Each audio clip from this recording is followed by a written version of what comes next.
everyone can find a seat and get comfortable.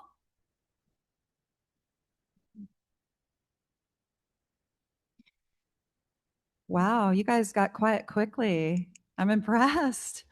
I want to thank everyone in this community for coming out for a town hall. And this is a real town hall. This takes me back to my childhood with Little House on the Prairie when they used to get together in the church. Thank you. Thank you for being here. I want to start with a few opening statements about what is going to happen tonight and some requests from all of you. I am really hoping that we can all keep it kind tonight, because that is where we get somewhere in conversation, is if we can be respectful of one another. I'm going to ask that no one uses any foul language.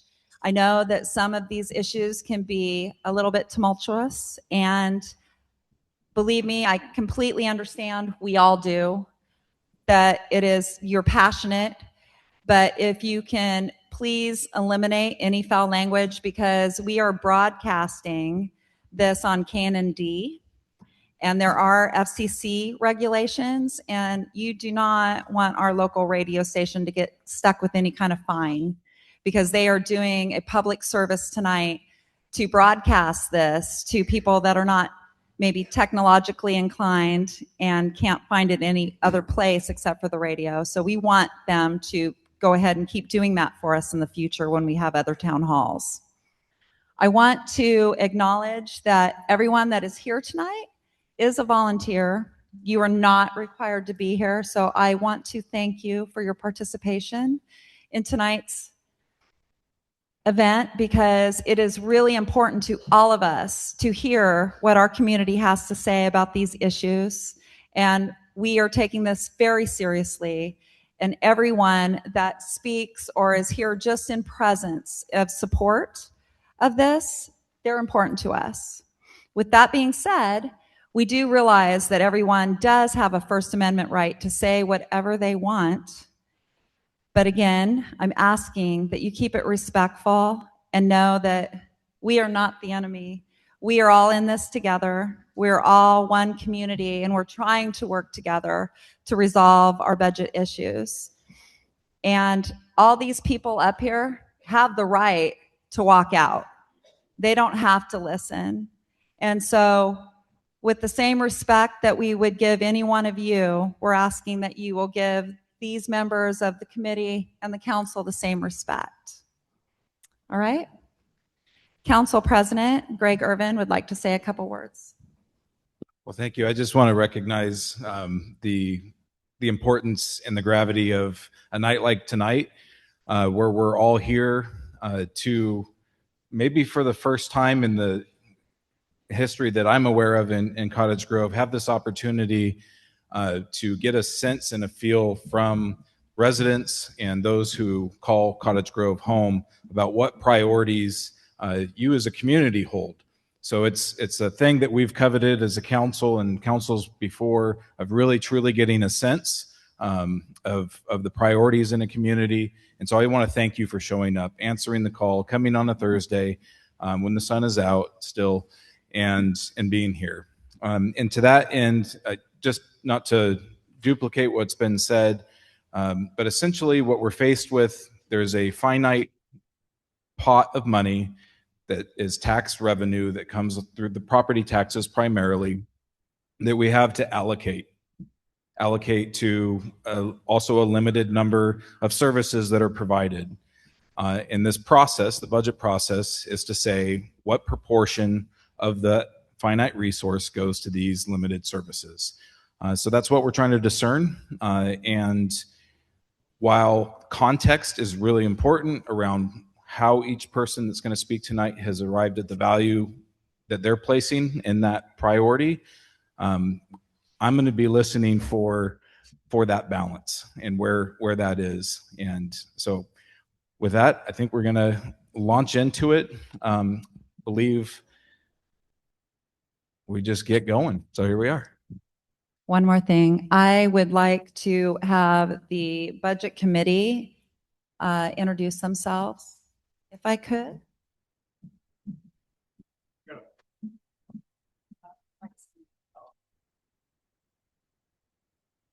These are all your community volunteers. Thank you for the time that you are devoting to this. I'm the budget committee. Hello, I'm Bernie Donner. I've been on the committee now 2 years and in the past as well. And it's quite an honor. Yeah, closer. Okay. Yeah. So Bernie Donner. Thank you. And I'm Linda Olson. First year on Cottage Grove's budget committee. I have participated in the past in other cities, and I do appreciate the opportunity to hear from all of you. Linda Olson. Chris Wagner, it's my first year. Danny Soulsby. Johanna Z, it's my second year, and I look forward to hearing everyone's comments tonight. Thank you.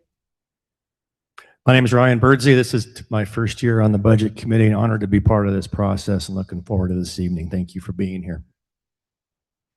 Joyce Settlemeyer, thank you all for showing up, and I look forward to hearing what you have to say tonight. Thanks.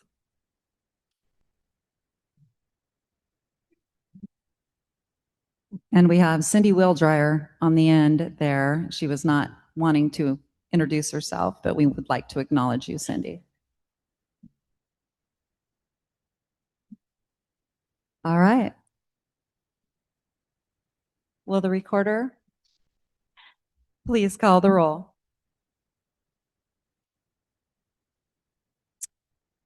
Thank you, Mayor. Councillor Irvin?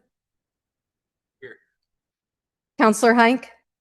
Councillor Lammerman? Here. Councillor Meriday? Here. Councillor Settlemeyer? Councillor Wilson? Here. Mayor Soulsby? All right, let's get started. We have Jimmy Schaefer. Can you raise your hand so we can bring you a mic? There he is over there. Mr. Sauerwein.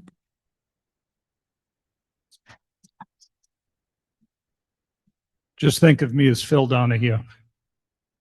Not to be confused with Jerry Springer. I just want to get that out there. Okay. Yes, my name is Jimmy Shopper. I reside in Ward 2, and I want to speak very briefly to the impacts of reduced funding to the pool and the library specifically. A certain portion of our community will be negatively impacted. It's a cohort of our youth, and the results of this reduction will follow them throughout their lives. Once you're over 40, however, you become increasingly dependent on how well your youth have grown in any given community. Whatever happens then, poetic justice will be served. We have simply to try harder to maintain and retain the services of the pool and the library that were hard built over a number of generations here and continue to be seriously required by many in our community. Thank you. Thank you, Jimmy. All right.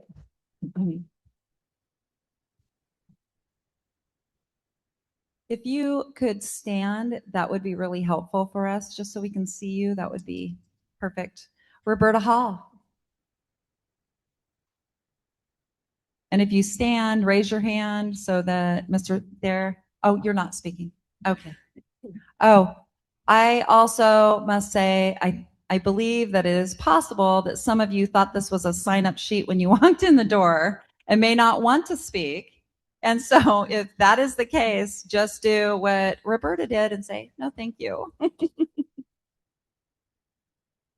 Yeah, and if you did not sign up and something piques your interest that you want to speak on, feel free as well. Hall, the last name is Hall. Can you read, Greg? He said no. Oh, he does. They were on the sign-up sheet. Okay. Lance White. Nope. Uh-oh.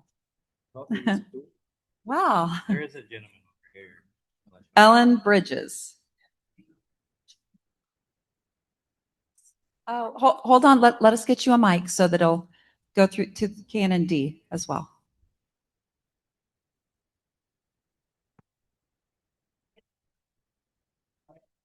Oh, Now, are you in? for Mike. Hello. Am I speaking loud enough or too loud? Hold it a little Louder. closer. Okay, look out. You asked for louder. Hi, I'm Ellen Bridges, and I am part of the community of Warren Daughtery Pool. And I'm going to ask all of you that are here supporting the pool to please stand up so that you can see the presence that we have here. Woo! Thank you.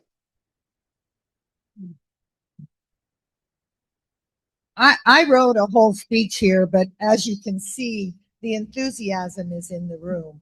I was in a ferocious car accident in '97, and everybody just said here, you know, physical therapy on land and take all these Percocets. Well, you can't drive when you're taking Percocets, and trying to do physical therapy on land just made me sorer and sadder, and then sad because I was sore and sad. And then I went to my usual pain and torture physical therapy appointment, and there was something for Lane Community College that had a sign up for a conference, and I found out about warm water therapy, and that's what made a difference. And I found a community that accepted me and all of my ugly little warts and all of my pains, and gave me all kinds of ideas to tell me other things I could try. And I have had the great fortune to be able to practice I Chi, which is like yoga kind of in the water, and see lives change. People get stronger. People find all kinds of ways to make themselves stronger. And this would be Mike Grower, and he's in my class. And I'm I am. Yes, he is.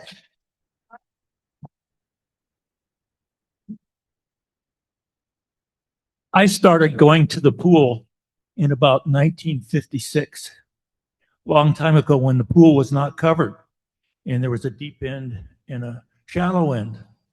And the girls' dressing room was the opposite. They've changed over the years.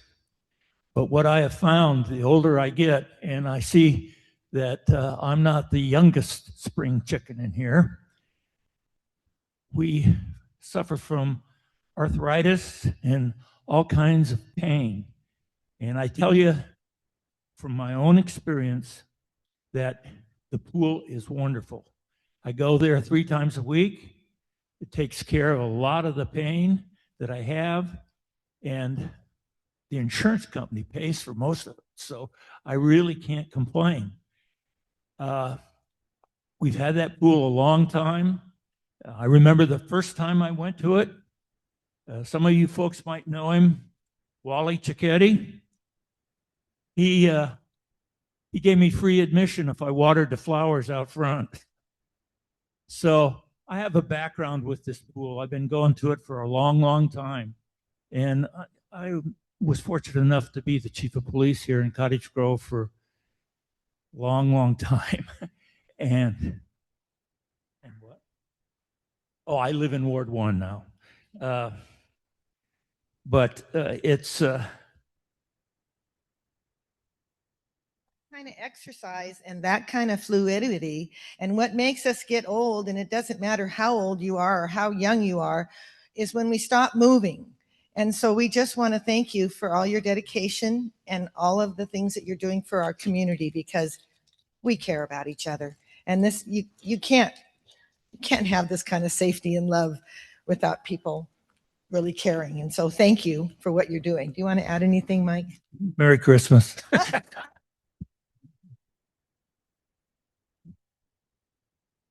Thank you.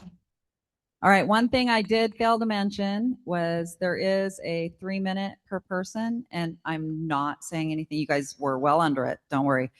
And we have a cutoff line at 8 p.m. So I want to really get to everybody. Urban. Hold on, Urban.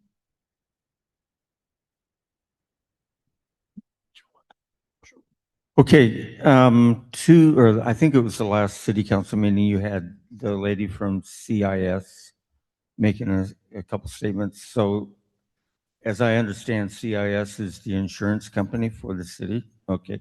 You have an omissions and errors policy, I'm assuming, in that insurance policy, yeah? So maybe you guys, because it seems that the problem is not from this line back, the problem is kind of up here where the mistake was made, an omission or an error.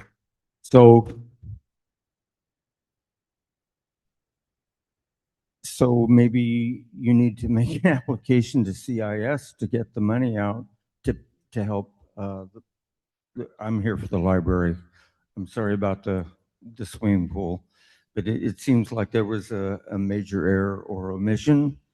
So, and if you guys, the board or the council doesn't want to initiate that, I don't know whether the citizens here that are interested in having that library operating, but maybe we can get something together to make the application to CIS, because this is an error on this part over here. So hate to say that, but anyway. Counselor Lammerman. And I have to go. Thank you, Madam Mayor. Real quick, before you leave, Urban. real quick before you leave, I would like to make one statement that the majority of council is new. The budget issue that we find ourselves in now was pre-majority of us. So unfortunately, it even predates our current city manager. So we're doing the best we can to do with what we can and have. But I'd just like to put that out there that was pre most of us. Any individual or group of individuals at all, but it's a management problem, not a problem over here. So management, however the mistake was made, it should be corrected at this side of the table, or your side of the table. Does staff have a comment?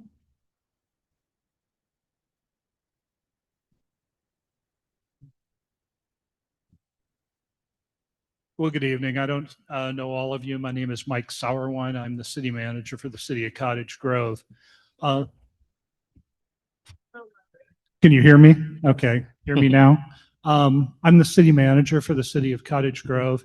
And, you know, every time I've done a presentation about the city's budget or been on the Beeper show to talk about it, two things I want to impress upon you. One is, when there were problems with the budget, there were city council members who were asking questions 3-4 years ago when the financial data was being presented. I think there's been a feeling that city council members were not questioning the numbers they were being given, and they certainly were. And second, I need to assure you that we have hired 2 independent CPAs, one to be our interim finance director and a second to help us catch up on our audits. And they have helped us put in place policies and procedures so we make sure this doesn't happen again in the future. You know, it's not my place to point fingers or assign blame.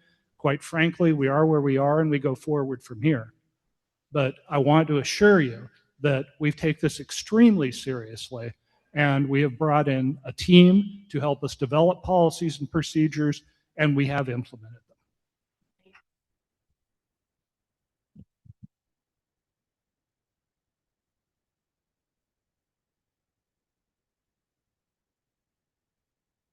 I'm Jim Settlemeyer. I feel blessed to be able to represent you. And I understand when I talk, I am representing some of your thoughts and maybe not so much some of your thoughts, but when I'm trying to represent the entire city, I try and find middle roads from what I hear, the feedback I get. I took away a different kind of question from our last speaker, and that was an omission. And the idea of an omission in the library, said in the same kind of context, I'm going to do what our city manager suggested, move forward. The current draft budget shows 1 FTE remaining after 4.4 FTE in the budget last year. That feels like an omission to me and to many people that I represent. I got a chance to hand around a printout that some of you were able to see. And essentially, I think it's important that we do look for ways to correct that omission. And 2 speakers have spoken, and they essentially say the pool needs more consideration than the draft budget gives. And the second one said the library needs more consideration than the current draft gives.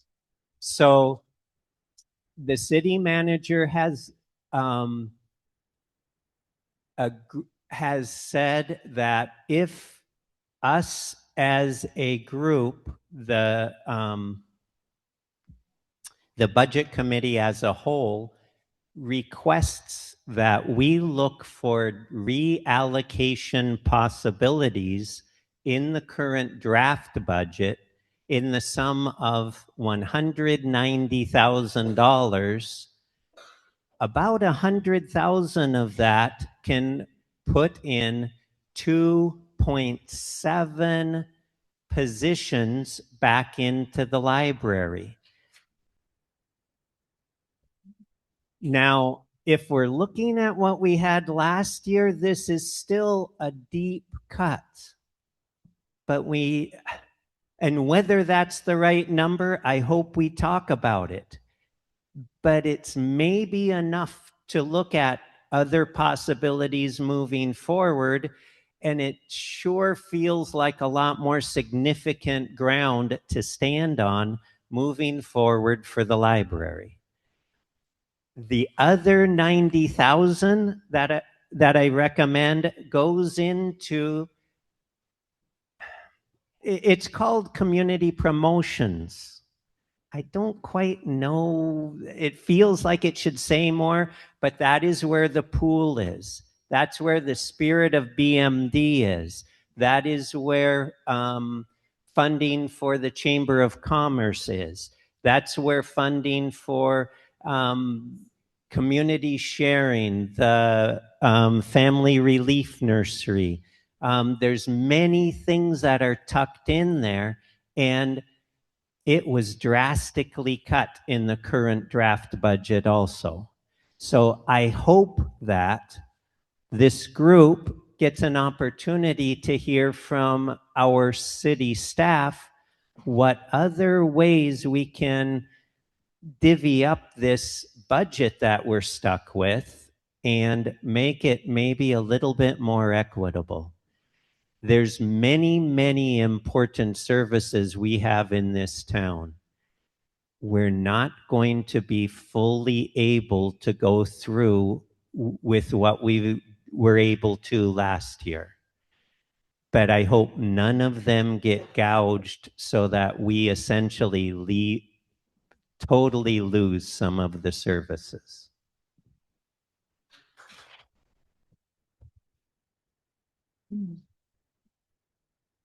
Lisa Colgan.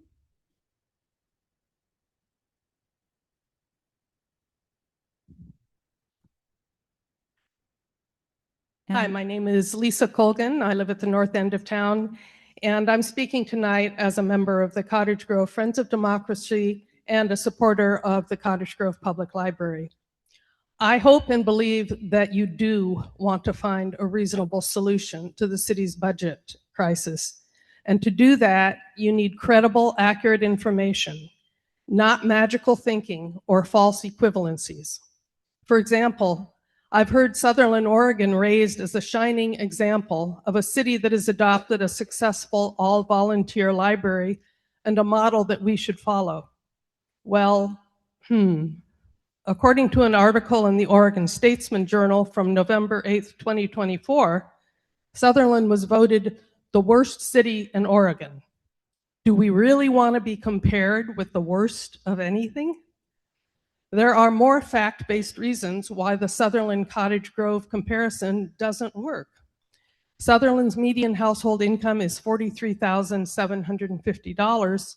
Cottage Grove's is almost twice that at $80,875, according to the US Census Bureau. Sutherland's poverty rate is almost 13%. Cottage Grove's is under 11%, which is actually even lower than the statewide average of about 12%. Sutherland is home to about 8,000 people, which is 37% less than live in Cottage Grove, not counting the greater metro Cottage Grove area, which is also served by the library and the pool, and they pay for it. Obviously, these two libraries serve very different populations. They're anything but comparable. And again, why would we even want to compare ourselves to a city that was voted the worst in Oregon? Let's look at the history of each library also. Cottage Grove's Public Library was born and grew up right alongside the city itself. Cottage Grove was initially incorporated in 1887, and just 12 years later, local citizenry came together and formed a community lending library that evolved into our public library. Sutherland's library was not founded until 1935 as part of the Douglas County Library System, not as a fiercely independent public library local. Our library is an integral part of this community's history, not just an afterthought. You have hard choices to make, and I respect you for taking the time to hear our voices.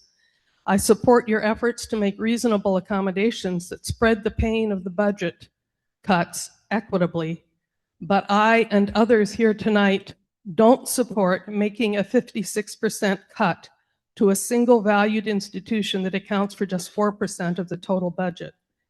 And I, for one, certainly don't support comparing our community with all of its truly outstanding features with a city that was voted the worst in Oregon.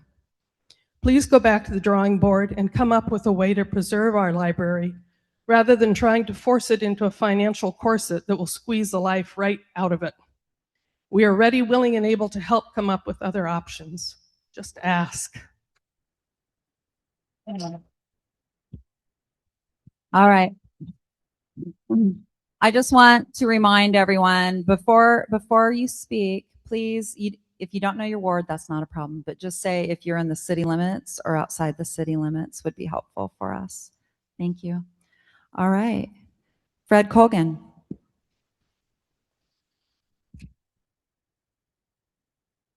Hi, I'm Fred Colgan. I live in a little pocket of county surrounded by city on the north end of town.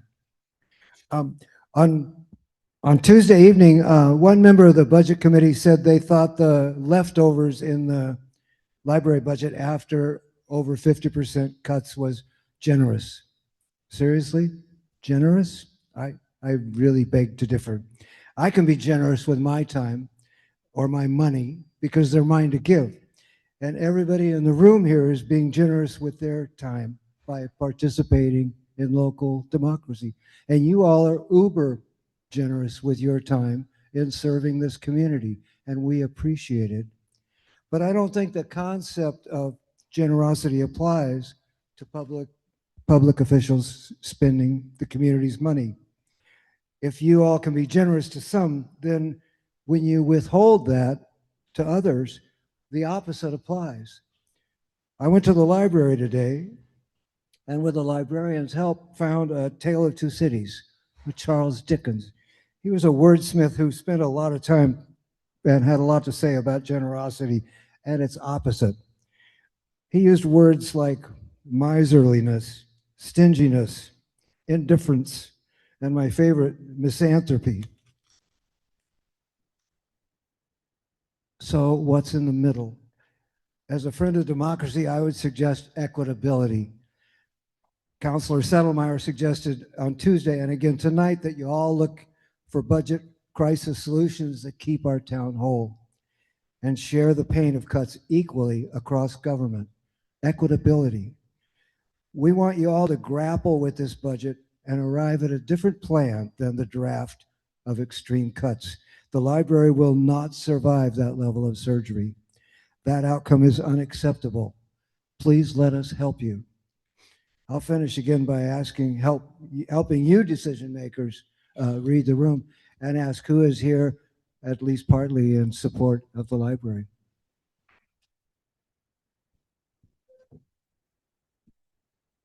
Thank you.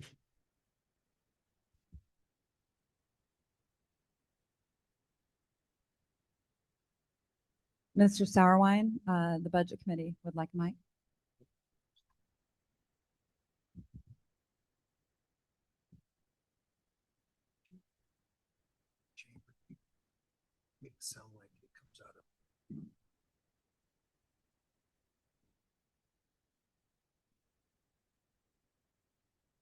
The members of the Budget Committee asked me to clarify the source of funds for things like the swimming pool, BMD, Relief Nursery, Chamber of Commerce.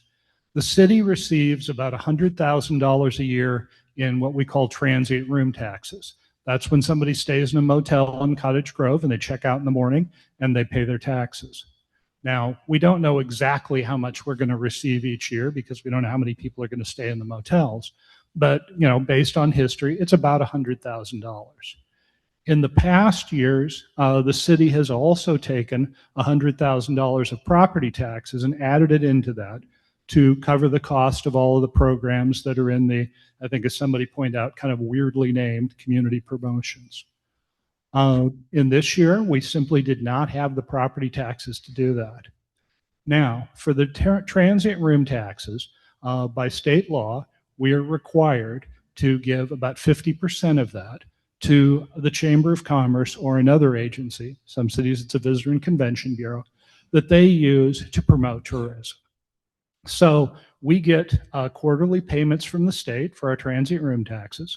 When we receive the transient room taxes, 25% of whatever that quarterly payment is goes to the Chamber of Commerce.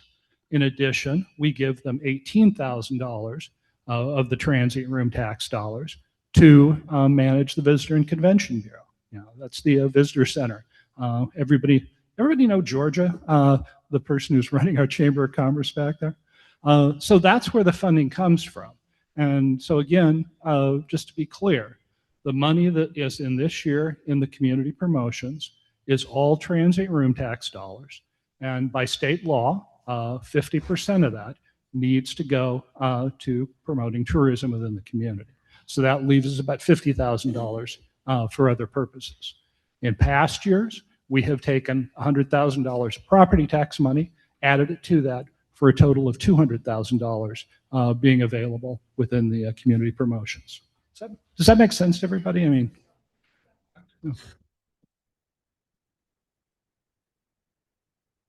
yeah, yeah.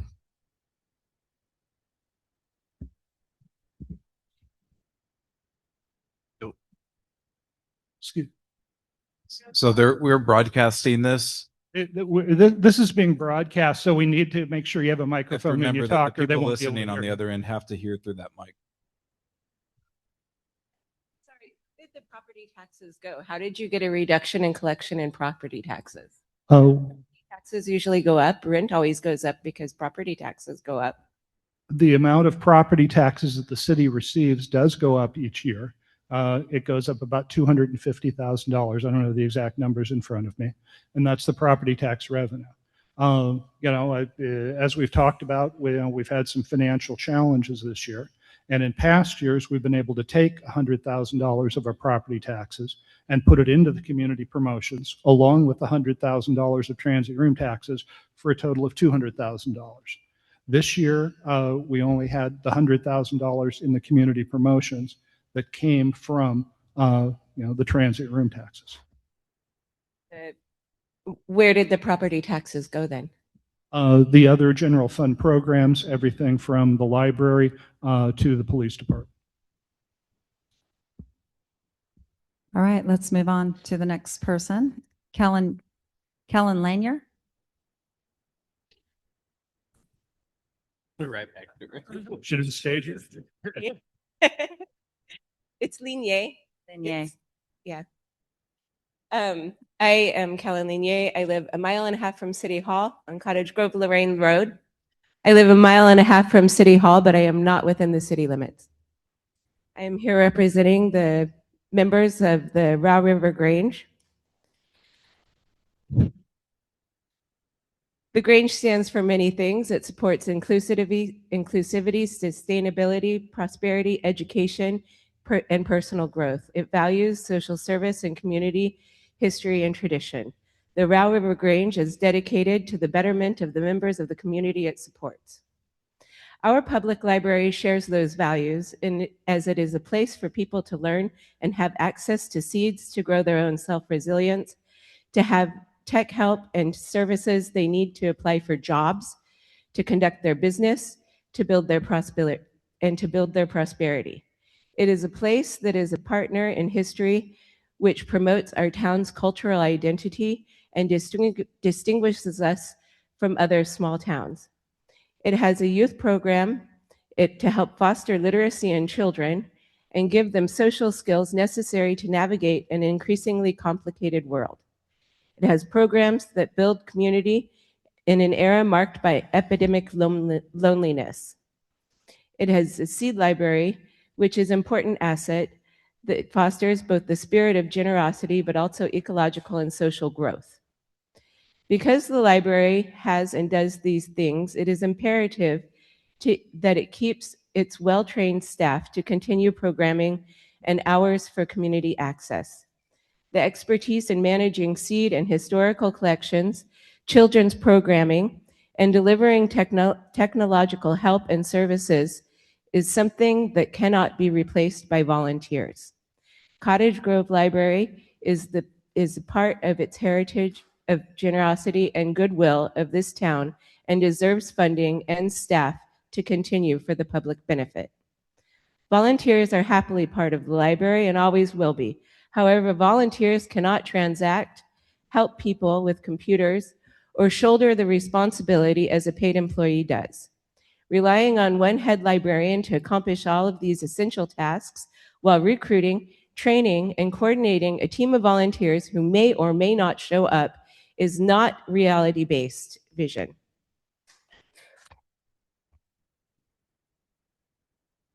As the president of a fraternal organization that counts on volunteers for everyday operations, I am fully aware of the enormity of recruiting and motivating people to accomplish something with the only recompensation of being the feeling that you did something for the greater good.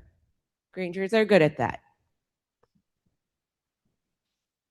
Volunteers might be willing to help place books on shelves or organize this or that, but the city cannot expect the citizens of Cottage Grove to fully staff an essential service out of the goodness of their hearts.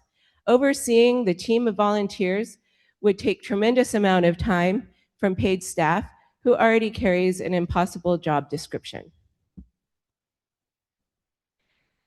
Additionally, eliminating good-paying, fulfilling jobs in our community in a time where jobs are harder to find, the unemployment rate of 5.3% in Lane County impoverishes our community. The city has already eliminated 2 full-time positions for the community center, and 2 more full-time and 2 part-time employments are in danger. Knowing that the library only accounts for 4% of the total city budget, we could probably just keep the librarians.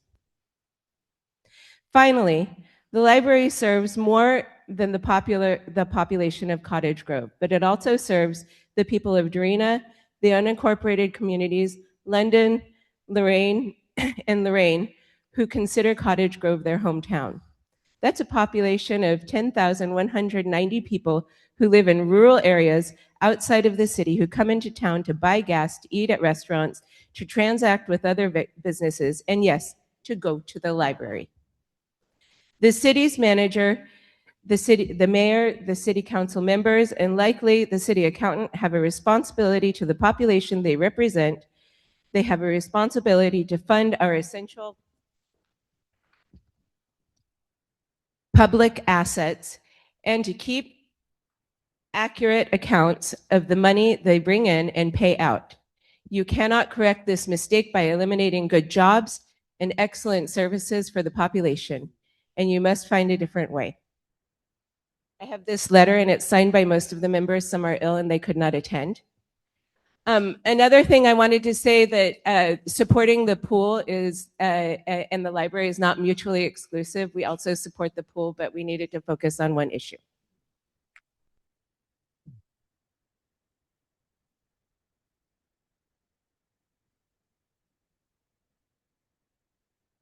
So I want to help paint a picture of how at least I'm processing the information that's coming in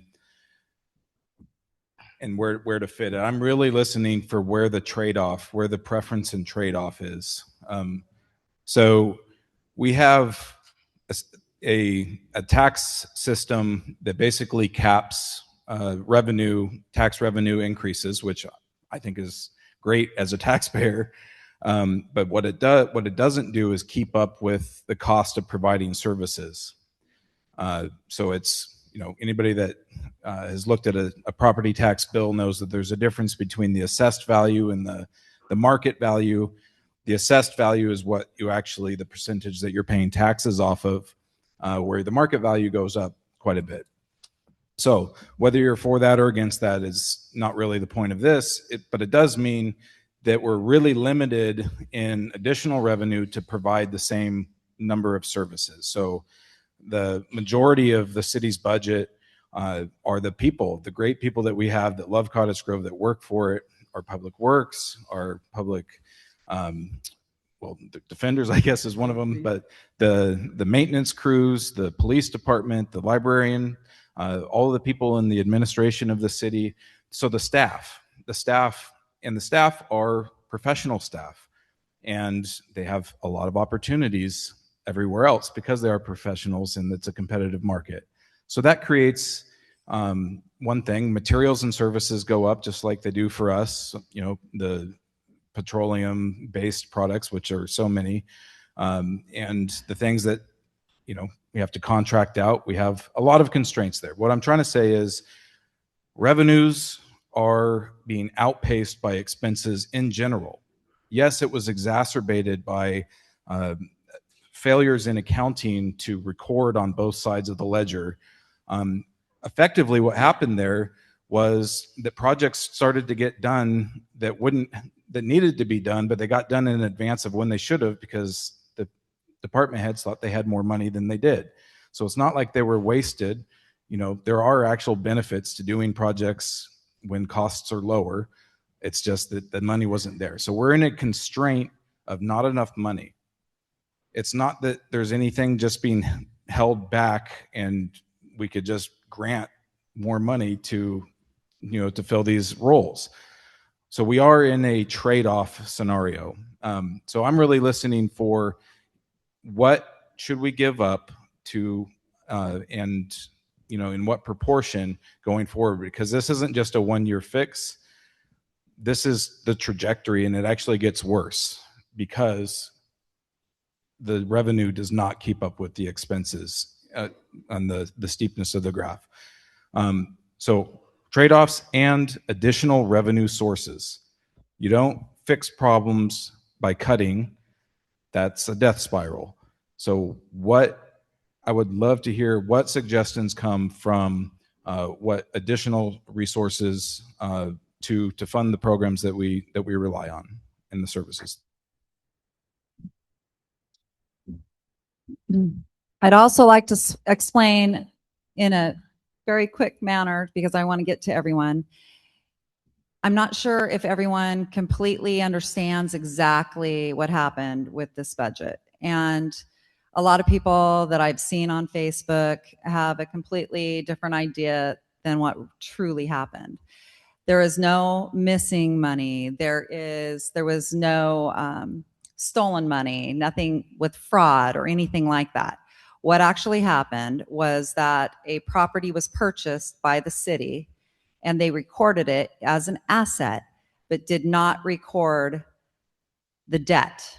And so ultimately, it looked like our city was healthier because we acquired this property, but we did not erase the debt, which you have to do. And so the department heads as Councilor Irvin said, thought they had more money to spend on projects. And so that is what happened there across the board. All right.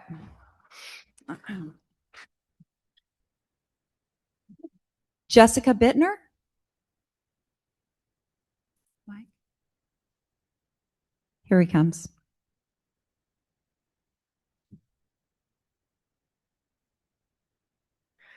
I'm Jessica Bittner. I'm from Darina, but this is my town, Cottage Grove. So I am a card-carrying member of the Cottage Grove Library. I walk into the library and there is peace and safety. Everybody is quiet and respectful. That's the only rule. There are kids taking classes or pouring through the wonderful kids session. There are old lifetime library users like myself, expanding my brain by wandering the stacks, requesting the library to buy a new book of up-to-date knowledge that I can read, and then it is available to all. There is easy access to the computers for all. A librarian who can guide me through the library and help me research some complicated subject. Perhaps there's a few homeless people quietly resting. And if anybody thinks their children are not safe there, well, there's a lot of things out in the world that are not safe. If their parents have taught them wisely, they will already know the difference between good and bad, so they will make good choices at the library. Most of the time I do my research in business online. Who needs a library? Well, there I sit alone, staring at a screen, yelling at the barrage of ads, the rat holes, chafing at the limited blinders of my algorithm, the AI who does not understand me a bit, the danger of something grabbing my identity, spending my money, unable to access the databases that I need. Maybe I better go to the library and talk to some people and read some books. The city is short of money. What's new? We must make budget choices based on what is best for our community. For starters, I would recommend hiring a good grant writer who could actually produce revenue. Also, it is rumored that the library would be better off laying off the high-priced head librarian and continuing with the present employees who are there because they love the library. This might just work. So thank you very much. Samantha Duncan? Samantha Duncan?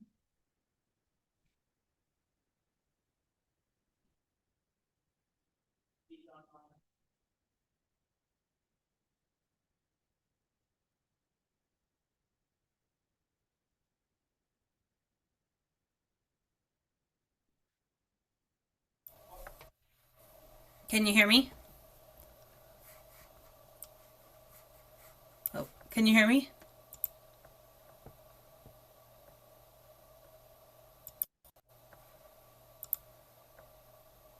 Can you hear me? We're set up for comments online. All right. We'll circle back. We'll try to circle back to the person. All right. Elliot.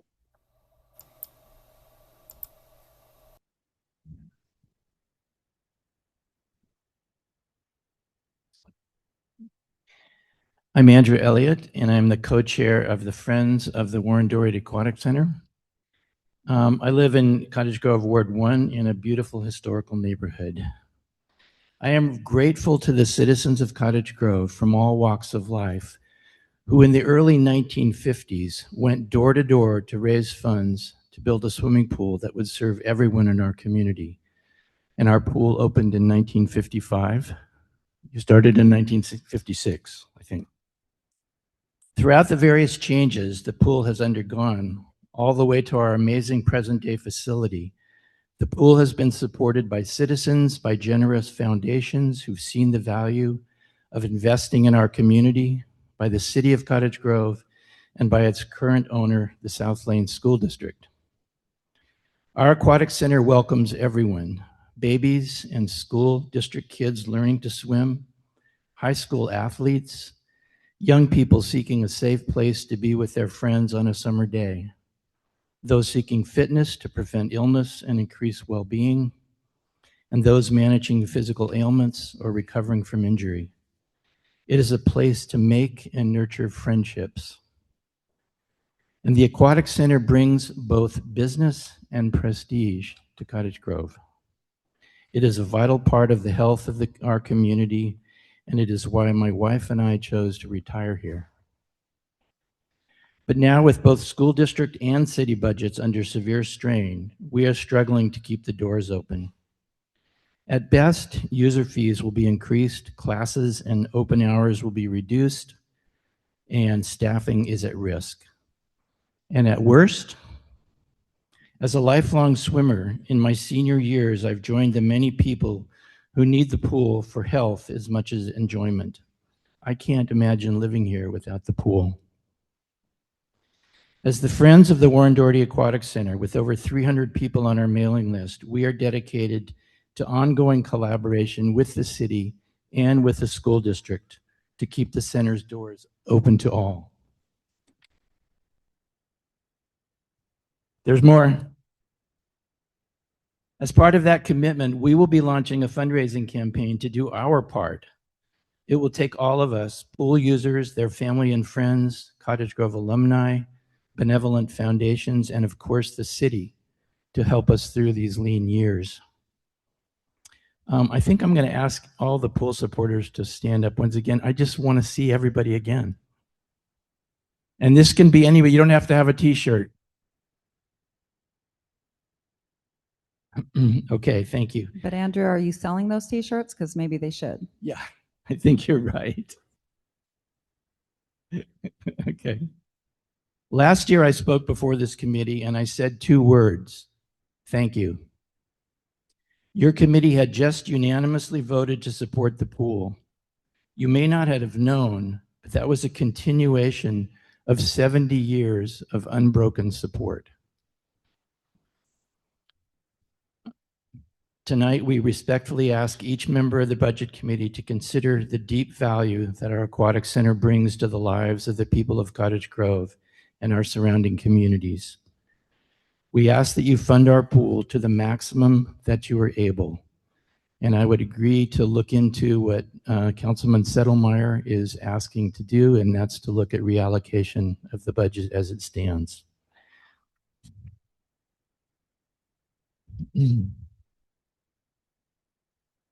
Thank you for your consideration of our request, and thank each of you for your generous willingness to serve the people of our committee, all of you.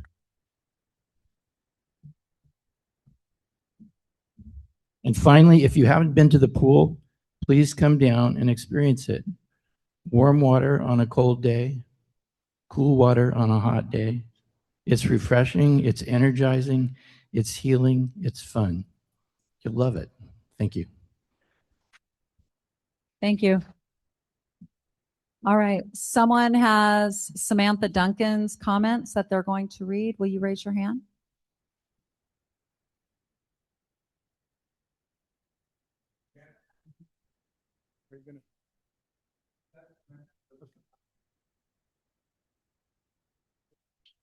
We're having technical difficulties. And so Samantha Duncan has texted in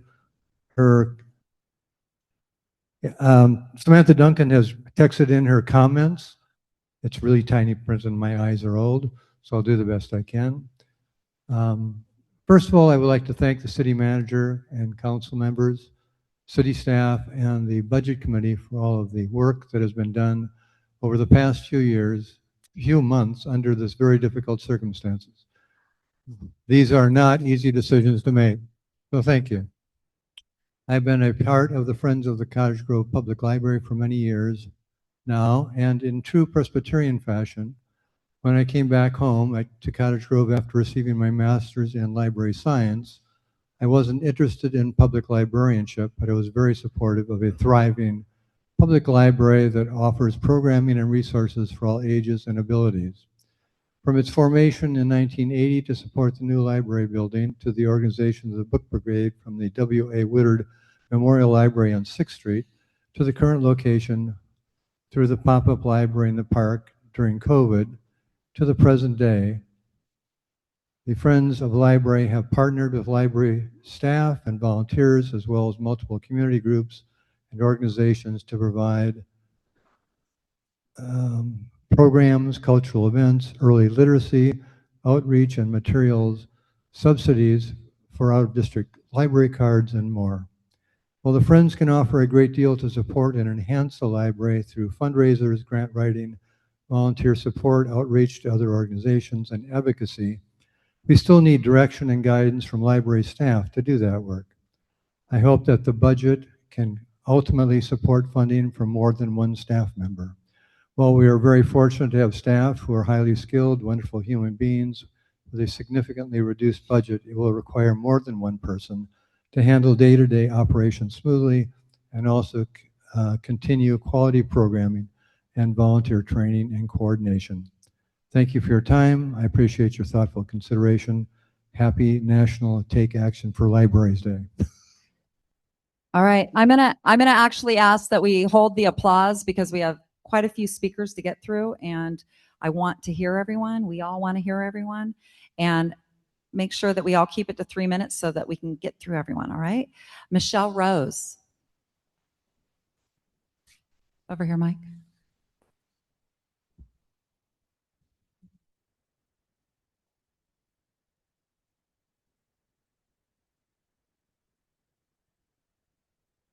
Okay, I don't have a prepared speech. This is just coming from my heart. So I bought my house in Cottage Grove 30 years ago after living in Cresswell, Lorraine, and for a little bit Eugene. Not long. The reason why I bought my house here was because of the community, all of you, and because of what the community had to offer. The library, the pool, the hospital, which was close by, and the extra little things like Bohemia Mining Days. We didn't have the farmers market then, but things were building up. I've raised 4 kids and I've had 7 grandchildren grow up in this community. We have all used those services. I know that if that was not here when I was looking for a house, I would not have bought my house here. I would have picked somewhere that had those things. So when you're looking at property tax revenue, think about that. Because quality of life, especially for families, that's what we look for. So, and of my 4 kids, 2 of them chose to buy houses here because of that. So thank you. And thank you, all of you. Robin Simpson. And please, again, let's hold the applause. I know we want to clap.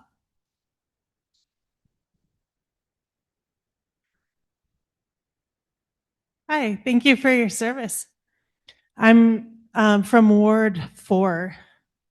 I grew up here in Cottage Grove. My first swim coach was Shane Dye, who's the director of the pool.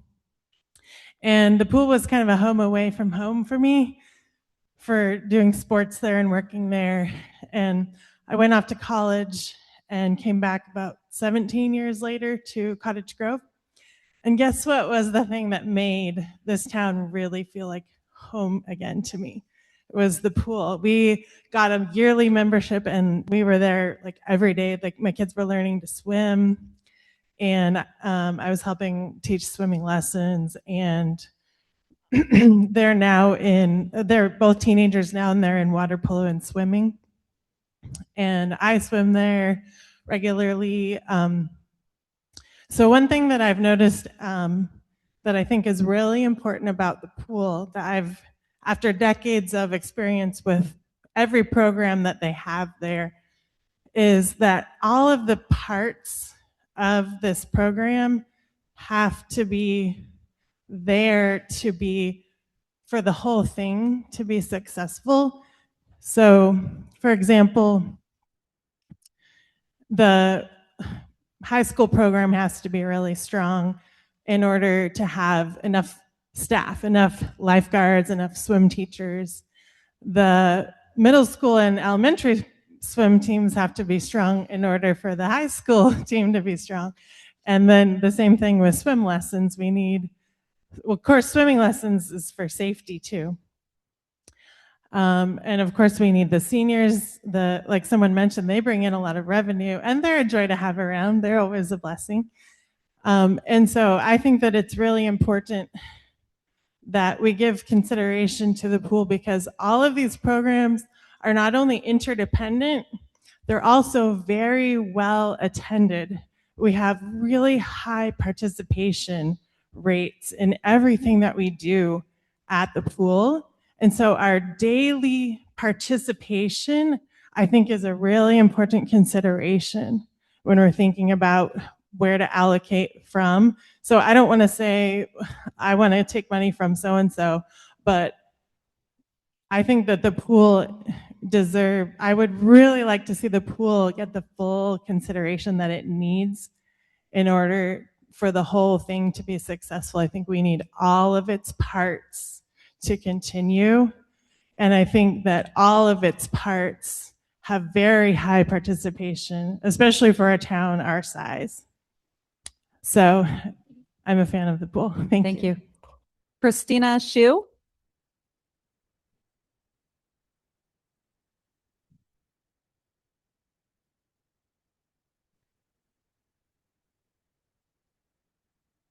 Hi, I'm Christina Shu, and I live in the urban growth boundary of Cottage Grove.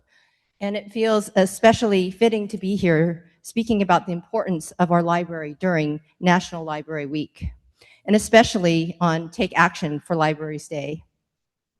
Our library is more than a place for books. It serves a diverse cross-section of our community and provides a safe, accessible space for learning, connection, and essential services. I understand that the city is facing difficult near-term budget decisions. We are asking for a short-term solution that preserves library services without shifting the burden onto other areas that are also already being cut. The current proposal to operate the library with only one staff member while relying heavily on volunteers is unrealistic. In addition to not having an existing volunteer base, there is no infrastructure in place to support one, no established process for recruiting, training, background checks, scheduling, or supervision.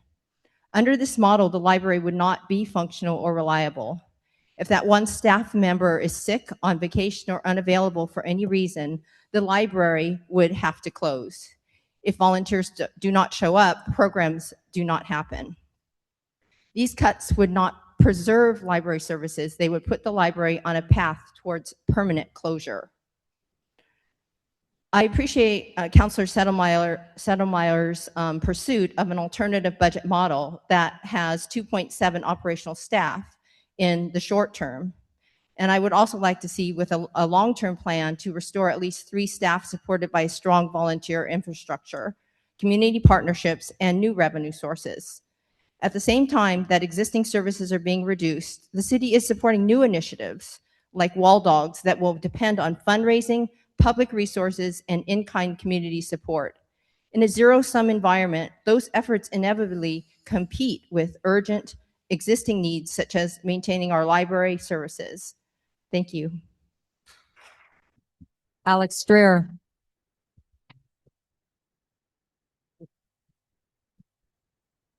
Thank you. My name's Alex Dreer. I live in Ward 4. The thing about library supporters is a lot of us are introverts, not me, but some of them. So a lot more of us would be speaking if it wasn't a public thing like this. And I also want to say, my daughter told me to tell you what she tells me all the time. She wishes the library was open 24/7.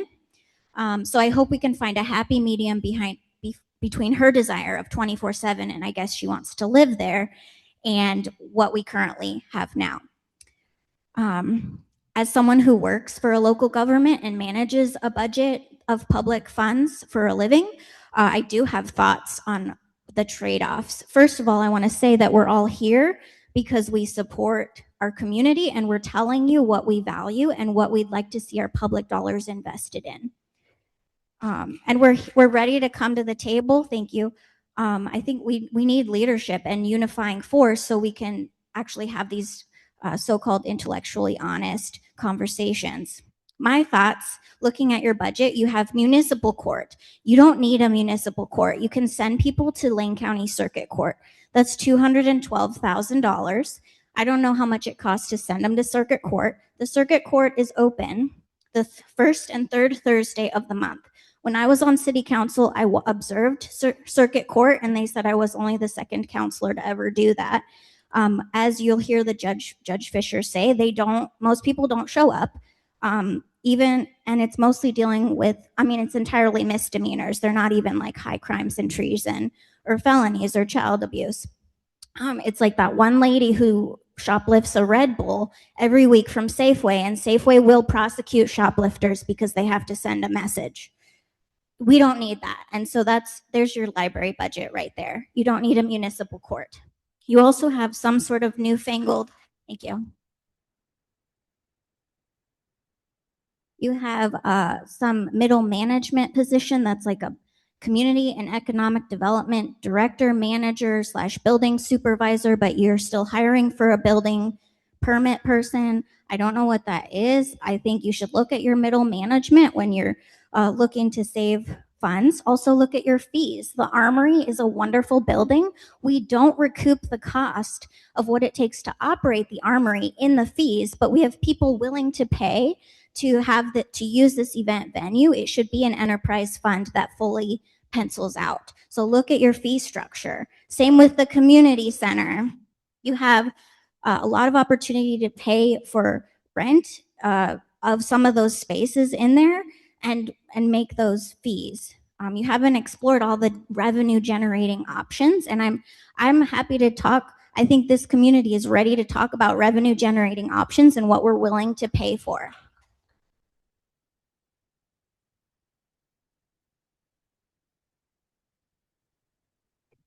I'm ready to quit. Thank you. Thank you. Bruce Kelsch.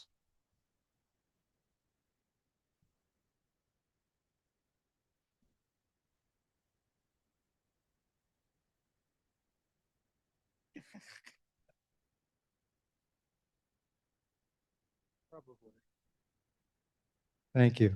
I won't repeat some of the things that people have said, but I will say a few things. I'm not speaking tonight on behalf of Friends of the Library. I'm speaking on behalf of myself, and I have 3 new points I would like to make. In this budget reduction, all departments that are being reduced are important, and I don't think people have said enough about that. This accounting mess has a major impact on the city as a whole. The council and the budget committee are facing a challenging task, and I thank them for taking that on. I expect the council will hear lots of comments and concerns about the library budget, the pool budget, and they have. I would also hope that we would hear support for key public services like the police department and public safety. I've seen the improvements and progress in the department and the police department since Chief Chase has come, and I would be disappointed if there were not greater acknowledgement of that from council and in the budget. Which leads me to another point. The police department has modeled bringing in new revenue to the city with an $800,000 capital grant to purchase new vehicles. And when they sell the old vehicles, there'll be some money coming back into the city revenue. The city once had a very successful grant writer who brought in new funds, and there were counselors who brought in funds. I know the focus at the moment is developing a responsible budget with what is available, but please seek out new revenue rather than just having a cutting and reduction mindset. And as I came in this morning, before this meeting, I had a friend say, well, what got us into this fix is that property that was purchased. Why not sell some of it and recoup some of the revenue from that? It was. And the final point, we need to keep our eyes on the prize. What is the vision for Cottage Grove, not only for the short term, but 5 or 10 years from now? There was a Vision Keepers group that set goals for the community's future, and it was set for 2037. That Vision Keepers document is still on the webpage, and you can take a look at it to see if there are things that are still useful and need to be revised. But we shouldn't become short-sighted because of this unfortunate financial mess. As you look at the short term, please keep the long-term vision in view and in perspective. Cottage Grove is known as a city with grit, resilience, and a good heart. Working together, this community can come back from this setback. I would also say I had a supervisor once that said, never waste a good crisis. So find in the opportunity, in Chinese, there are 2 characters making up the word crisis. It used to be there was danger and opportunity. But it actually is danger and turning point. And so I think to step into this crisis, look for the thing good that can come of it and come out of it stronger on the other side would be a good thing. Thank you. Steve Kilston.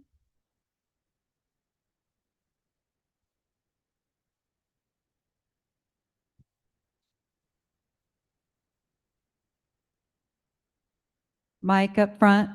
Go back.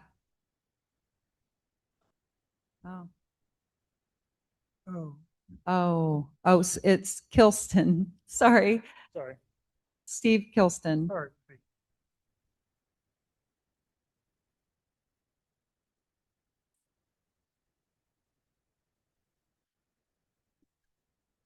Hi, my name is Steve Kilston. I first came to Cottage Grove 36 years ago, and my home is outside the city limits. But I want to thank all the people working to keep both our city and larger community strong and full of promise, all of you here. In life, we must decide what's really important. And I think that public libraries have been central to the progress and strength of this nation, especially for its children. For one personal example, my dad took me to the public library every 2 weeks throughout my youth. And when I was 8 years old, he found a book for me on the shelves about supergiant stars. Well, that was fascinating to me, and I eventually got my doctorate in astrophysics in exactly that field. This kind of work that I was able to do in the aerospace industry later, which included making satellites and things, came from originally being in public libraries. I developed a love of reading there also after finding several biographies of mountain men of the West, such as Jim Bridger and Kit Carson, those kind of things. You remember way back when I was, almost 70 years ago, those are the kind of things that libraries brought me. And here in our library, I have presented many lectures on astronomy, many of them for children and for adults, and it's a superb place for education. Now, permit me to be a little bit combative here. I have heard that some people criticize the library as, well, we have an internet now, we don't really need libraries. Or maybe there are some materials which are too sensitive there and they're available for children to see or something like that. I wanted to point out that if you let children go to the internet instead of the library all the time, they're going to have a much easier time in finding sensitive materials.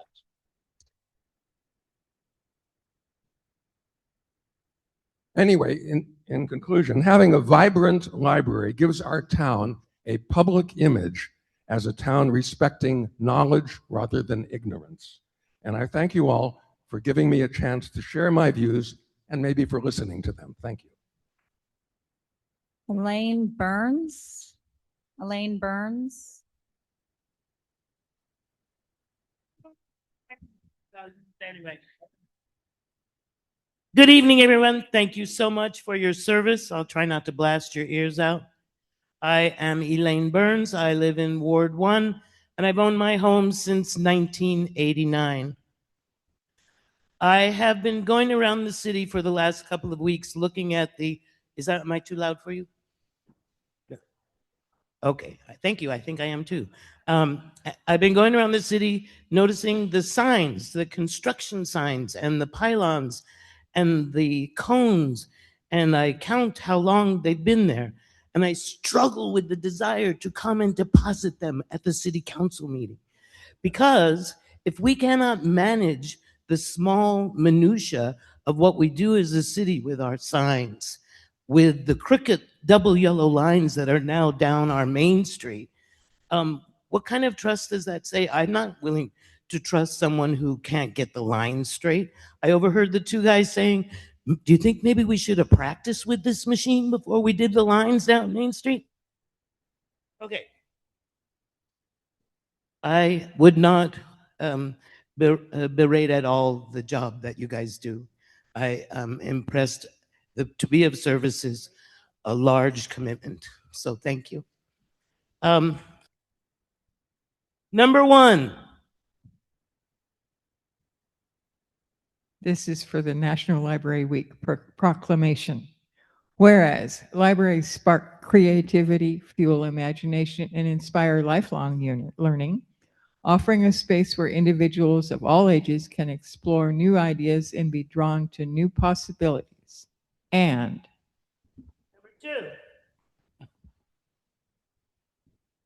Whereas libraries serve as vibrant community hubs, connecting people with knowledge, technology, and resources while fostering civic engagement, critical thinking, and lifelong learning. And number three.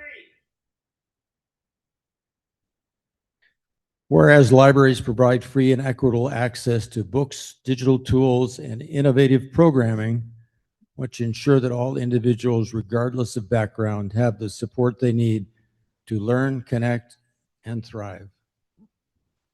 And number four. Whereas libraries partner with schools, businesses, and organizations, connecting the dots to maximize resources, increase efficiency, and expand access to essential services, strengthening the entire community. And number five. Whereas libraries nurture young minds through story times and literacy initiatives, fostering curiosity and a love of learning that lasts a lifetime. And number six. Do we have many more? Because the time. We don't have time. We actually have this proclamation, and we really want to hear everyone speak. Whereas libraries protect the right to read, think, and explore without censorship, standing as champions of intellectual freedom and free expression. And whereas dedicated librarians and library workers provide welcoming spaces that inspire discovery, collaboration, and creativity for all. And number 8, whereas libraries, librarians, and library workers across the country are joining together to celebrate National Library Week under the theme, Find Your Joy. Now, therefore, be it resolved that I, Candace Soulsby, Mayor of the City of Cottage Grove, proclaim April 19th through 25th, 2026 as National Library Week. During this week, I encourage all residents to visit their library, explore its resources, and celebrate all the ways that the library draws us together as community. Yes. Audrey Milan. I am truly just trying to get to everyone that wants to speak, you guys, truly. We understand, and that's exactly what we're trying to do. Audrey Milan, please. Hi, thank you. Thank you for your service to our community. Thank you, Councilman Settlemyre, for actually caring about the library versus a member of the budget committee telling us we're lucky to get 53%. This library we have is our heritage. It took enormous amount of effort from both your predecessors and from our community to get the library we have today. And that public-private partnership contributed to our second All-American City Award in 2004. And we obviously love our library. Some people may not care about libraries. You know, I just read that after the fall of Rome, the libraries crumbled and all the material was taken into the churches, and that became the beginning of the Dark Ages. And I take this seriously. This is another quote is, libraries are big enough to hold the whole world and small enough to fit in your town. And they sure as heck are a lot safer than the internet. So I really feel, I've been to a number of council meetings, the budget committee meeting. I never felt from almost all of our people serving a care about these things. Our swimming pool was built because every summer kids were drowning. And they built the pool to teach kids to swim, and it's actually something you can track. You can track the drownings before the swimming pool and track the lack of drownings after the swimming pool. That's good governance. That's solving a problem. And so I really challenge you to show creativity, vision, expansion, public-private partnerships. We certainly will be doing that because we know we can't trust our city council to not wipe out our library with a stroke of a pen. And I'll tell you something, when you love something, you fight for it. And we love these things that we have, and we want to see you fighting for it as well. Thank you. Thank you. Tasha Laval? Laval? Mike. Hold on, she's going to John. So I appreciate everyone coming tonight, and I want to encourage you, if you want accurate information, please go back and watch the budget meeting that we had. This is not conducive to building relationships. There has been a lot of spreading rumors. There has been a lot of taking things out of context.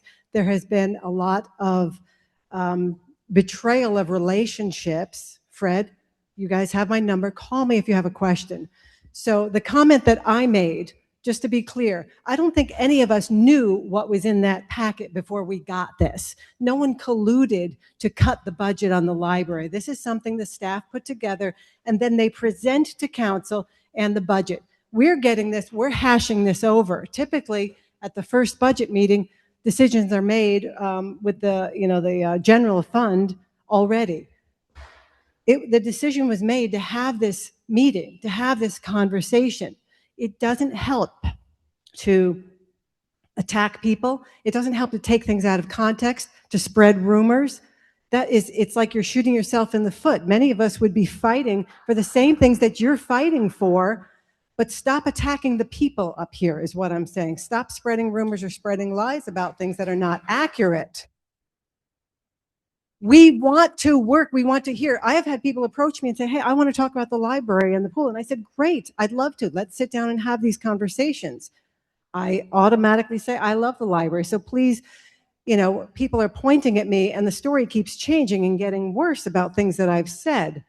I made the comment because I assumed in the desperate situation that we were in that a lot of things would be cut. So I said, wow, I was surprised that they actually had $250,000 left in the budget. I expected it would be less.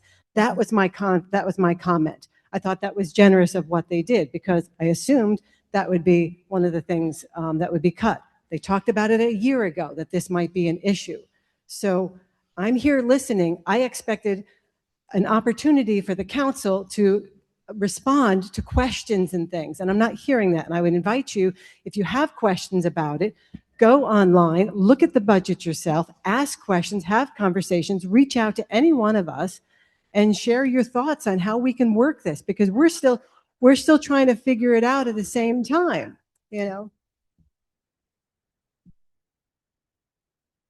So please, I'm giving her the 3 minutes. All trying to work together on this, all trying to work together. So thank you.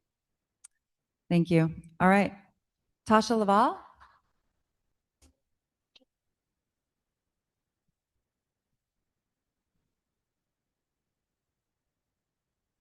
Hi, I'm Tasha Lavelle. I've been in Cottage Grove for over 30 years. My daughter and husband live here, and I am here in support of the library. I think it's important that the budget committee listens to all the ideas that are coming up here, because I'm not seeing a lot of writing going on. And yeah, I see a few people writing, but there's not a lot of writing. And this is a huge turnout. And you guys need to listen to the ideas.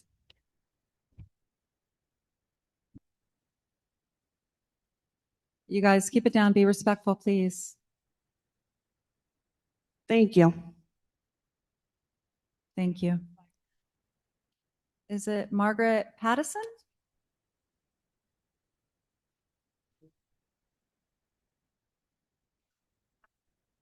Oh, Dr. Pattison?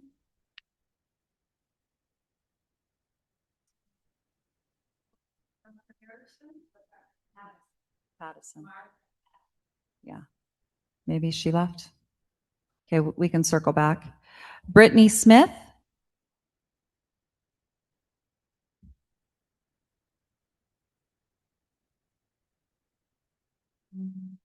Thank you.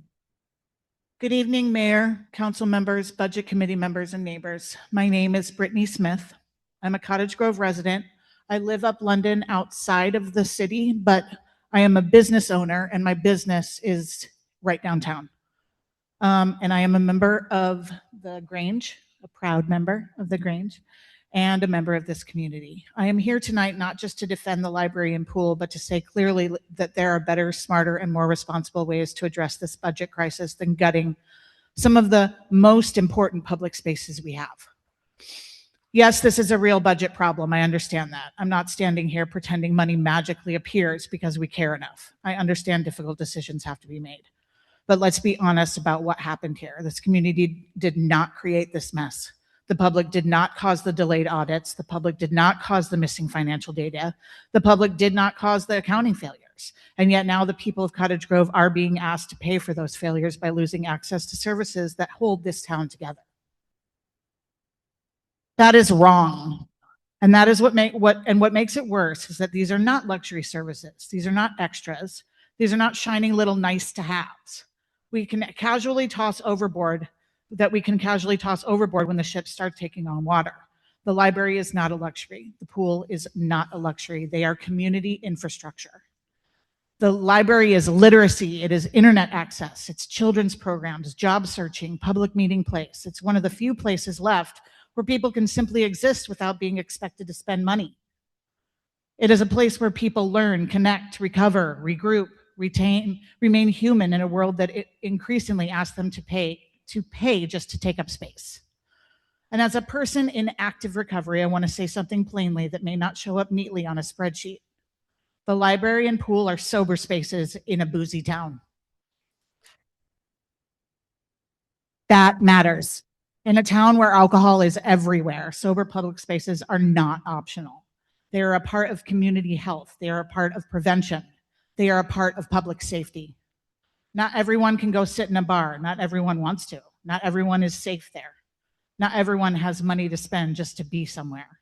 The library and pool give people, including children, families, seniors, and people in recovery, somewhere to go that is healthy, safe, constructive, and grounded. When you cut spaces like that, you're not just cutting programs, you're cutting anchors. I want to be equally clear about something else. I am not standing here asking you to put police, fire, or emergency, to gut the police, fire, or emergency response. I am not anti-law enforcement, and I am not anti-safety. I am saying public safety is bigger than policing alone. If we are serious about safety, then we need to be serious about the things that prevent crisis before it starts. Literacy prevents crisis. Youth programs prevent crisis. Recovery support. Safe gathering spaces prevent crisis. Swim lessons prevent crisis. A healthier, more connected community creates fewer emergencies, fewer conflicts, and fewer situations where law enforcement is left responding to problems that never should have been allowed to grow that big in the first place. That is not anti-police, that is common sense. And that is why I am not here tonight just as a cheerleader. I am here with actual suggestions. Use part of the contingency as a one-year bridge while the city continues cleaning up the financial and audit problems. Do not make permanent damage out of the temporary crisis. Brittany, are you close? Work time. So, spread reductions more fairly across larger departments instead of crushing a service that makes up a tiny portion of the general fund but creates massive value for the community. Review added positions, growth timing, and non-essential expansion before cutting core public-facing services people rely on every single day. And with the pool, stop pretending this can be solved with wishful thinking or by forcing one tiny funding source to do the impossible. If the pool is too important to lose, and I believe it is, then that requires a real partnership between the city, school district, and the community. That requires leadership. All right. Thank you. I'll stop. I have so much more, but I'll stop. Lilia Dement.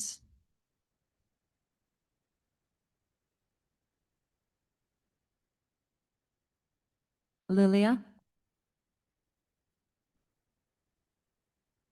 Hi, I'm Lilia Dement. I live in Ward 1. I've lived here for 33 years. I learned to swim here. I learned to read here. The school, or the, louder, sorry.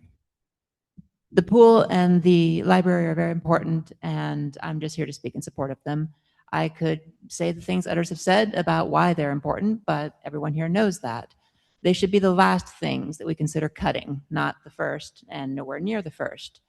63% of the budget, roughly, based on what I just Googled, goes to public safety. And then some 20% of the budget goes to public works. Those are the bulk. Those are the things that can be decreased. If we decrease the things that people actually benefit from most directly, the pool, the library, then we lose the things that make the city the best. I'll stop there. I didn't write anything. Vanessa Moya.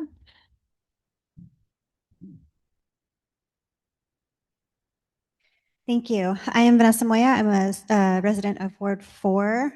I spoke previously at the city council meeting about how my family uses and values the library. Just a couple quick points to reiterate from that. Families like mine that are working and low income have access to books that we would otherwise be unable to afford. It's more than books. It's activities, it's community, it's a safe place to land. And on bad weather days, it is a safe haven.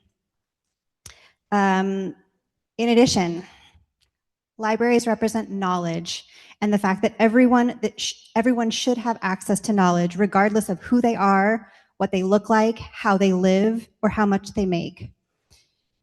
What message does it send to our kids, our families, our citizens if we deny them that access?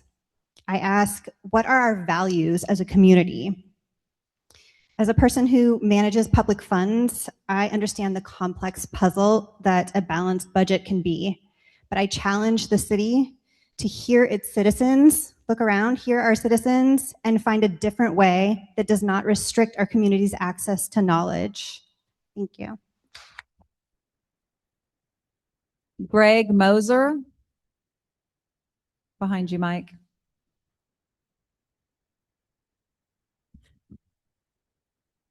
Good evening, Mayor, City Council, Budget Committee, and Cottage Grove. My name is Gregory Moser. I live in Ward 4 at 2065 South 8th Street here in Cottage Grove. My family moved to Cottage Grove not for a house, but for a promise. We saw a town that invested in its people, its character, its future. My two children and a number of other families' children are currently registered at the community pool for the baby swim program. For them, it isn't just a building, it's the heartbeat of their new life. I know the numbers on your spreadsheet are difficult. I know the audits are a challenge, but a budget is more than a balance sheet. It's a moral document. It tells the world what we value. If we close the pool for community uses such as baby swim, recreational swim, and family swim, we aren't just cutting costs. We're cutting ties with the community. In a town surrounded by rivers and lakes, this pool is where our children learn to survive. This is where they learn to grow. To pull the plug on this activity is to tell every young family in this room that Cottage Grove is a city in decline. Do not balance this budget on the backs of our youth. I moved here because I believed in this town's future. Don't prove me wrong. I urge you to look past the immediate deficit and look at the long-term cost of a broken promise. Keep the pool open for recreational swim, family swim, and for our children to have a place to learn to swim. Our children are the future. Keep our children safe. Show them that Cottage Grove is a place that still believes in them. Thank you for your time.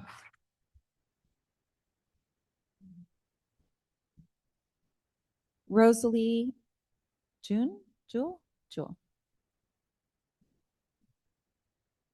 Good evening. Thank you, Mayor. Thank you, all you hardworking councillors and this wonderful community of Cottage Grove. The reason I'm here is my husband and I have great benefit we have derived.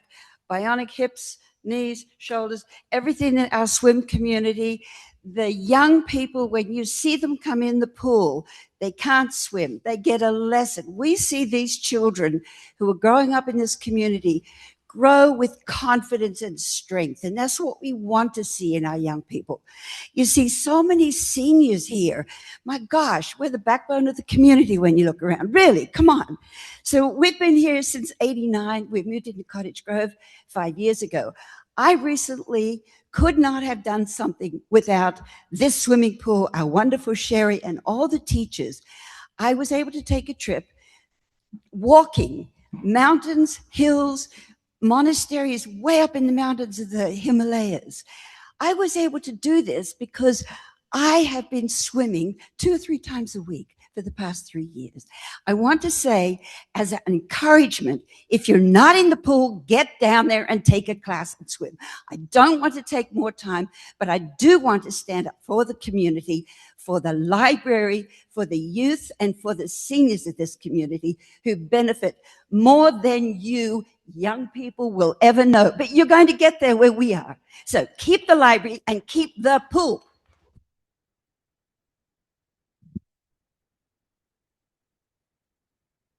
Do want to also acknowledge the safety aspect for our police officers who are desperately trying to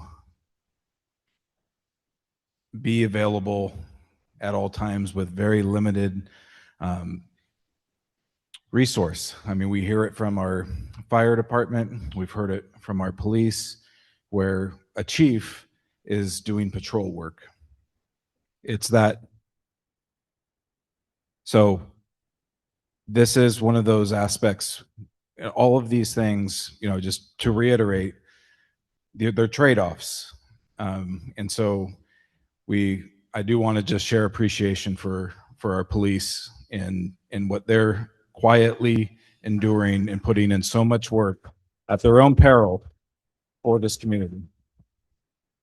And just in response quickly to the grant writer, our police did get an $800,000 grant this year. And Cottage Grove was blessed with the biggest grant in the nation to redo our downtown. So we have been very successful with grant writing, and we are working on it in every single category. So I just want the community to know that. We do prioritize, absolutely. Candace.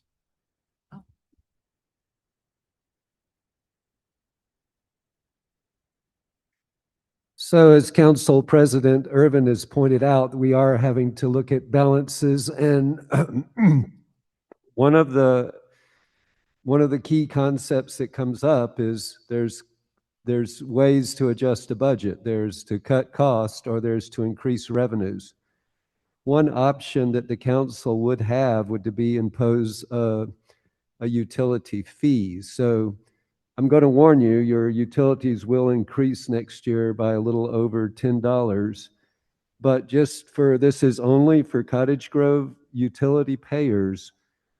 Would you be willing to pay an additional $4 to partially fund the library and increase the money available for these community promotion programs? So just ratepayers in the city, would you be willing to do that for 1 year, $4? Show of hands. All right, thank you.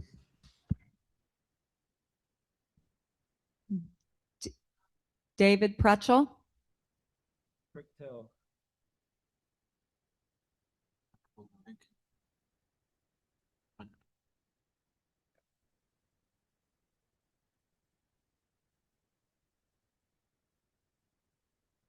My name is David Prechtel. I've only been here about 7 years.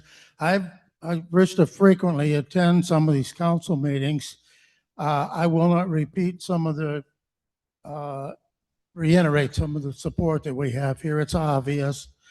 One of the things that have jumped up here that I've heard in the past that worries me, and that was the criticism that we've had that the community center building was underused and it should have been sold.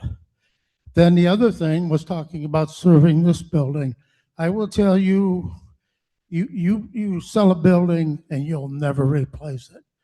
For the few $1,000s that you get, it'll cost you twice that much to rebuild this thing, and it won't happen again. So let's look at the bigger picture and let's not consider that. Wow, there was an interesting thing that just came up. Speaking of attending these meetings, we were talking about grant writings, and it was just mentioned that the downtown was funded by a grant. That young lady that initiated that grant was voted off of this council. Let's think about that. Thank you.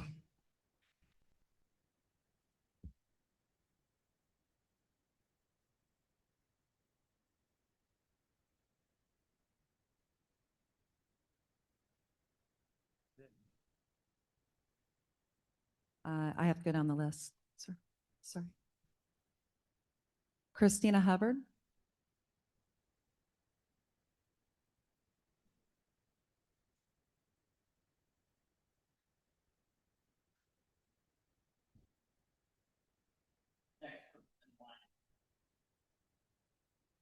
Can you, is Christina Hubbard here?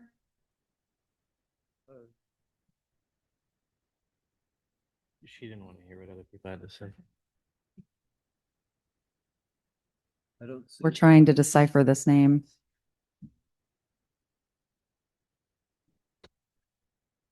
Is there someone that signed up?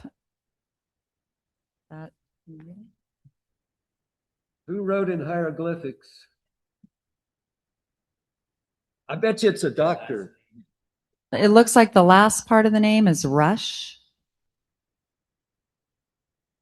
Oh, you were signing in. Okay, thank you. All right.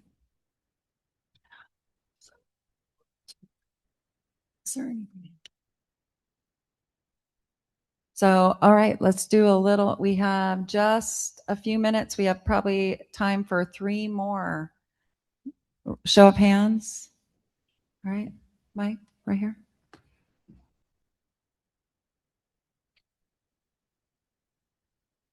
Excuse me for not standing. Michelle Thurston, Ward 1. I just wanted to make a comment that I see a lot of people here, and I know a lot of you in different spaces, whether it be the pool, the library, the Saturday market, the Grange. And one thing that I want to say is thank you for everybody who is coming together with your community, working to find ways to find the funding, get the support, get the grants, get the, foundational support, because we're doing our part in this community by trying to find that funding, reorganizing how things are going. I could give a whole bunch of suggestions, but a lot of suggestions were made of ways that Cottage Grove City Council and the wonderful committee here could maybe change their thoughts and reorganize the funding. But for one, I say sell that property. There's a lot of housing that could be built or businesses that can be brought in, and that could be funding short-term and long-term. So I'll leave that there, but just a big, huge shout out to everybody who's coming together to find ways to pick up the slack and do their part. And now hopefully the city of Cottage Grove and their wonderful committee will do that as well. City Manager, Mr. Sauerwein, there's a misconception about the property and that we bought it just to hold on to it when truly it is about housing and selling it. Could you explain that? Sure. The property that we're talking about is south of the high school. It's near our industrial park, and it's actually being utilized. Can you put your mic a little? Excuse me. Middle school, not high school. It's south of the south of the middle school is where the property is, and this is property that can be developed for industrial purposes, and we are in the process of selling it. And yes, well, it's many parcels. It's that were- one property that's been divided up into parcels. Like most cities, when you develop an industrial park, you sell out pieces of it to different businesses. And a And good housing. majority of it's been sold. Under agreement, not cash receipt. Well, yeah. That's not. All right. Do you want to do those two gentlemen right there? Well, The those two man on in the outside hat of and then building. the gentleman behind him.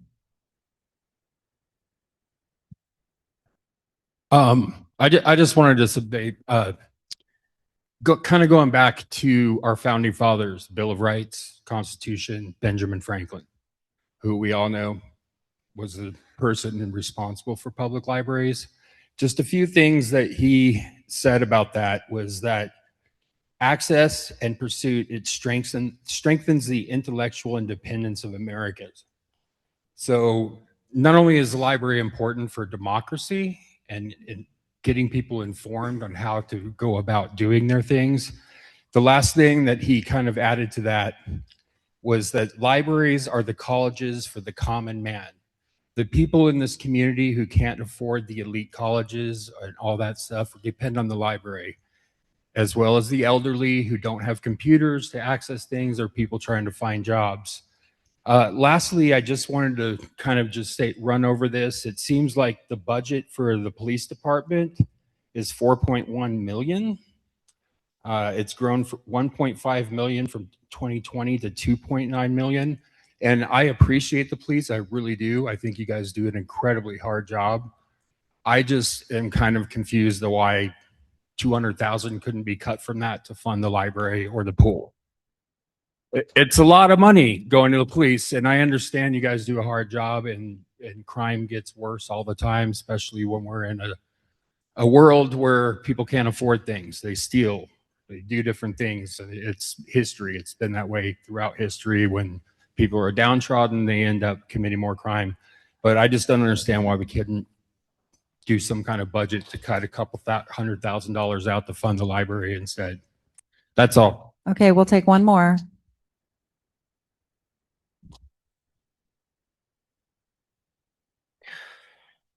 Hopefully everybody can hear me okay.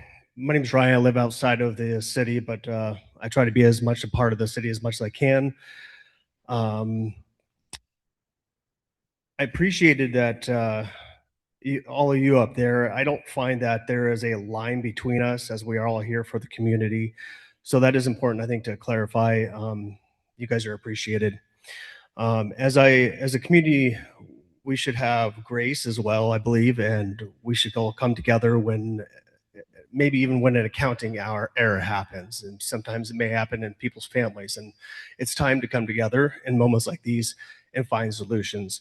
I appreciated hearing from the council as well that we're here to have a discussion, and we are here to find a solution and maybe something to come from us. And I've heard some today, which, you know, I can agree, and some I cannot. My boys enjoy the library. I look forward to taking them to the pool to teach them how to swim during the cold months. As I know, we could take them to the lakes and rivers to do so. But there's a couple ideas that maybe I have that may be helpful, but I'm not sure, as I'm not fully versed in maybe how much others may know more than myself. The council mentioned, or excuse me, I'll not repeat myself, but is it possible to trim the annual salaries of city employees or officials, maybe trim library or pool employee salaries and use volunteers or internships on a temporary basis until the budget is fixed? I know that the Chamber of Commerce has one employee and volunteers who help, and maybe that may not be for everything, but just something to think about. How can we also come together as a community to find grant writers? Maybe we all know very many people. Is there a program we all could come together on finding out how we could find somebody who may volunteer their time, or something, a fund that we could come together to create to pay someone?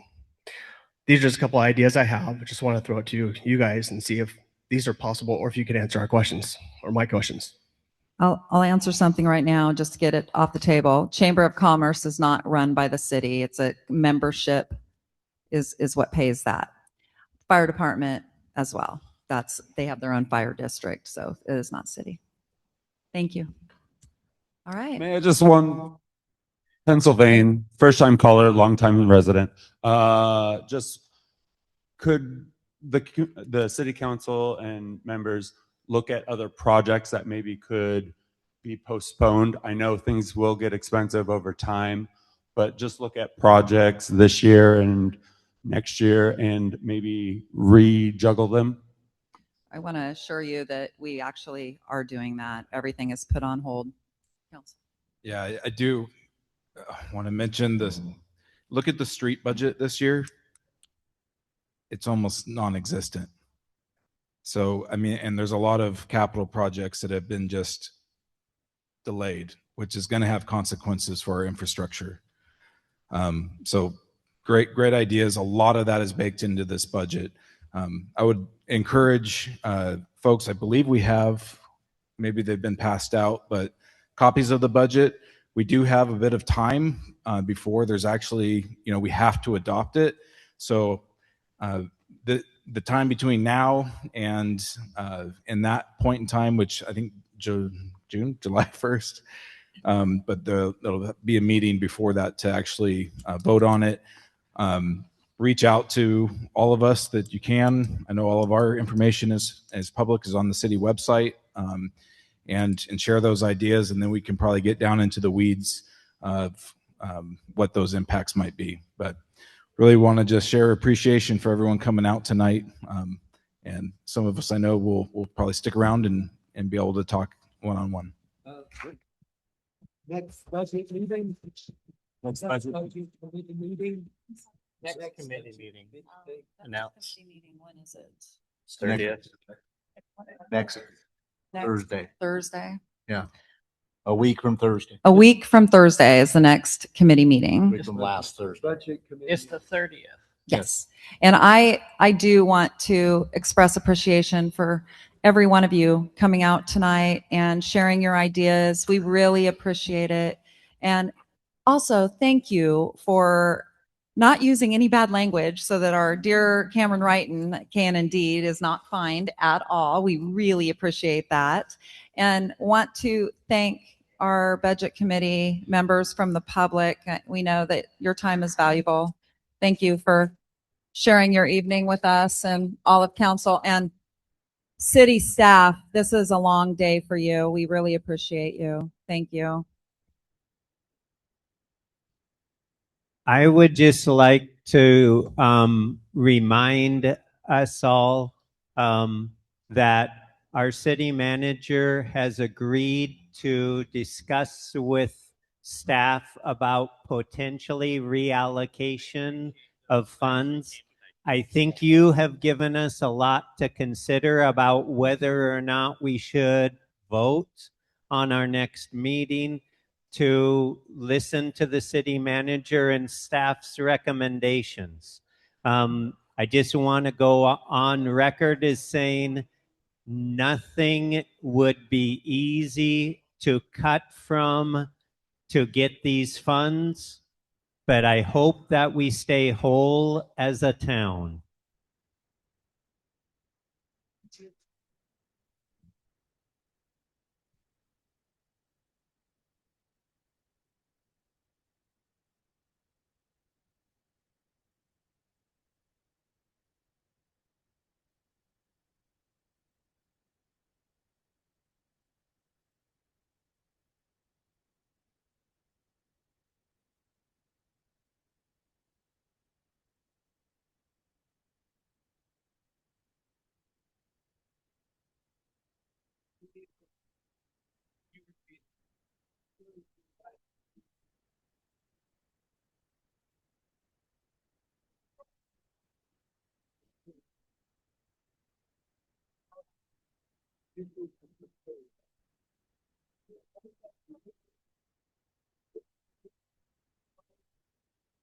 Contract between AD2 and the